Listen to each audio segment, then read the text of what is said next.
ചിഹ്നം വെച്ച് ചോദിക്കരുത്. ഞാൻ പറയാനുള്ളത് പറഞ്ഞിട്ടുണ്ട്. സിക്കിം സർക്കാരാണ് അവരെ തൊഴിലാളികളായിട്ട് പ്രഖ്യാപിച്ചത്. അവരെടുത്ത് പറയും. ഒരു ലേഖനത്തിൽ സുമേധാ മിത്തൽ പറയുന്നത് SIR നടക്കുന്ന ബീഹാർ വോട്ടർ പട്ടിക കുത്തും കോമകളെ പറ്റിയാണ്. അതിലൊരു പെൺകുട്ടിയുടെ പേര് ഫുൾ സ്റ്റോപ്പ് ഒറ്റക്കുത്ത്. അങ്ങനെയാണ് സംഗതിയുടെ കിടപ്പ്. കല്യാണം കഴിച്ചിരിക്കുന്ന ഭർത്താവിന്റെ പേര് 2 കുത്ത്.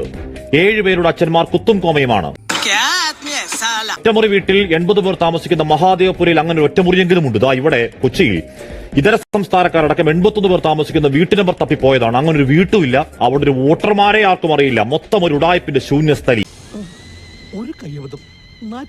ആധിപത്യം മോക്കറിയാക്കുന്ന വോട്ടുകള്ളൻ കൂട്ടത്തിന്റെ മാഫിയ സംഘത്തിന്റെ മൂർധാവിൽ പോയി മുറിവേൽപ്പിച്ച് പതിക്കലാണ് രാഹുൽ ബ്രാൻഡ് വാക്കസ്ത്രങ്ങൾ.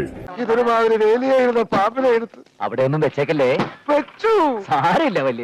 തുറണമെന്ന് വീഴുന്നുണ്ട് സാംസ്കാരിക നഗരിയില്ല. തൃശൂരിൽ രാഷ്ട്രീയക്കാർക്ക് പ്രവേശനമില്ലാത്ത രാവണൻ കോട്ടകളിൽ ഒരു ചേച്ചി പേടിക്കാതെ പറഞ്ഞതാണ് എന്റെ അഡ്രസ്സിൽ ഞാൻ അറിയാതെ ചേർത്തത് 9 കള്ളവോട്ടാണ്. ഇതാണ് ഇവിടുത്തെ വ്യവസ്ഥിതി. We are living in a very cruel society.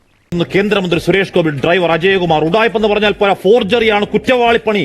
കേസെടുക്കാൻ കേരള പോലീസിന് പേടി എന്തിനാ? മുട്ടുപറയുണ്ടോ?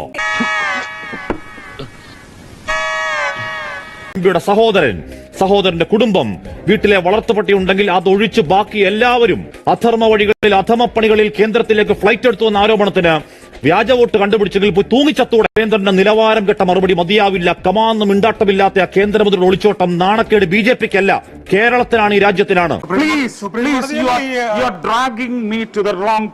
മാധ്യമപ്രവർത്തകരുടെ കയ്യേറ്റം ചെയ്യൽ, താടിയിലെ പൂട പറിച്ച് കാണിച്ച ഷോ ഓഫ് അടക്കം കാട്ടിക്കൂട്ടി എന്തൊക്കെയാണ്? എന്തെങ്കിലും പറ സാറേ. ആ വോട്ട് തട്ടിപ്പാരോണത്തിൽ 2 വാക്ക്. എന്തോ ഞാൻ അതിന് തന്നാരും വിളിച്ചില്ല. വിളിച്ചു തന്നെയല്ലേ എങ്ങനെയാ ആവശ്യത്തെ കാര്യങ്ങൾ ഇടപെടുത്ത അസ്ഥികൂടം കണക്കെ പൂച്ചം ദേശീയ മാധ്യമങ്ങൾ വായിലങ്ങ് പിരിവെട്ടിയിരിപ്പാണെങ്കിലും ആ രാഹുൽ പ്രഹരത്തിൽ മറുപടിയില്ലാത്ത 6ാം നാൾ ഏതോ കാലത്തെ 80-ലെ ജാതകവും പൊക്കിപ്പിടിച്ചാണ് ഉത്തരമുട്ടിയ വെപ്രാളപ്പ. കണ്ടറിയണം കോശി, നിനക്കെന്താ സംഭവിക്കാതെ? അതെ, ഞാൻ പോകുന്നു. പോയിട്ട് വലിയ കാര്യം ഉണ്ടായിട്ടല്ല.